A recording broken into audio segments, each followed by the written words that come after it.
हिंगोली जिल्ह्यामधील बहुतांश petrol पंपावरचं diesel संपलेलं आहे आणि यामुळे जिल्ह्याभरात डिझेलचा तुटवडा निर्माण झालाय।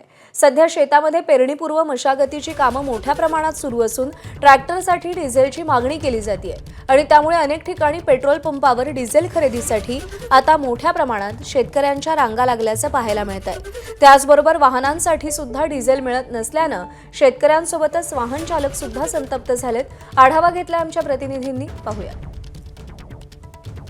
सध्या हिंगोली जिल्ह्यातल्या पेट्रोल पंपवर मोठ्या प्रमाणामध्ये डिझेलचा तुटवडा निर्माण झालेला आहे। मी सध्या हिंगोली शहरातल्या अशाच एका पेट्रोल पंपवर उभा आहे आणि आपण या ठिकाणी बघताय पेट्रोल पंपवर शुकशुकाट पाहायला मिळतोय। डिझेल सकाळपासून या ठिकाणचं संपलेलं आहे, त्यामुळं या ठिकाणी डिझेल खरेदी करायला आलेले जे वाहनधारक आहेत, त्याचबरोबर जे शेतकरी या ठिकाणी डिझेल खरेदी करायला येत असत, त्यांना याचा मोठ्या प्रमाणामध्ये फटका बसलेला आहे। ही परिस्थिती या पेट्रोल पंपची का, तर असं काहीच नाही आहे। जिल्ह्यातल्या 20हून अधिक पेट्रोल पंपवरचं डिझेल पूर्णतः संपलेलं आहे, कारण सध्या शेतीच्या मशागतीची कामं मोठ्या प्रमाणामध्ये सुरू आहेत आणि ट्रॅक्टरसाठी लागणारे इंधन म्हणजेच डिझेल खरेदीसाठी मोठ्या प्रमाणामध्ये शेतकरी येऊ लागले, तर मोठ्या प्रमाणात डिझेलची खरेदी होऊ लागली, त्यामुळे डिझेलचा तुटवडा मोठ्या प्रमाणात निर्माण झालेला आहे।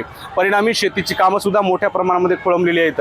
प्रशासनाच्या वतीनं सातत्यानं सांगितलं जातं की डिझेलचा पुरवठा मुबलक प्रमाणामध्ये आहे, डिझेल सुरळीत पुरवठा केला जातोय, परंतु प्रत्यक्षात मात्र अनेक पेट्रोल पंपवर डिझेलच मिळत नाही। त्यामुळं वाहनधारक असो, त्याचबरोबर शेतकरी असो, पुरते हवालदिल झाले, तर पुरते हैराण झाले, तर कारण डिझेल मिळत नाहीये। त्यामुळे शेतीच्या मशागतीची कामं कशी करायची असा प्रश्न शेतकऱ्यांच्या समोर उभा राहिलेला आहे। या संदर्भात आम्ही पेट्रोल पंप चालकांना विचारला असता मोठ्या प्रमाणावर डिझेलची मागणी होऊ लागली आहे, त्यामुळं जो काही डिझेलचा पुरवठा होतोय तो कमी कालावधीमध्ये संपून जातोय आणि त्यामुळं डिझेलचा तुटवडा निर्माण होऊ लागलेला आहे। त्यामुळे या डिझेलच्या टंचाईच्या पार्श्वभूमीवर प्रशासनानं या संदर्भामध्ये निर्णय घ्यावा आणि डिझेल मुबलक स्वरूपामध्ये उपलब्ध करून द्यावं, अशी मागणी आता ग्राहकांच्या वतीने केली जाऊ लागली आहे। माधव दिपके, एबीपी माझा, हिंगोली।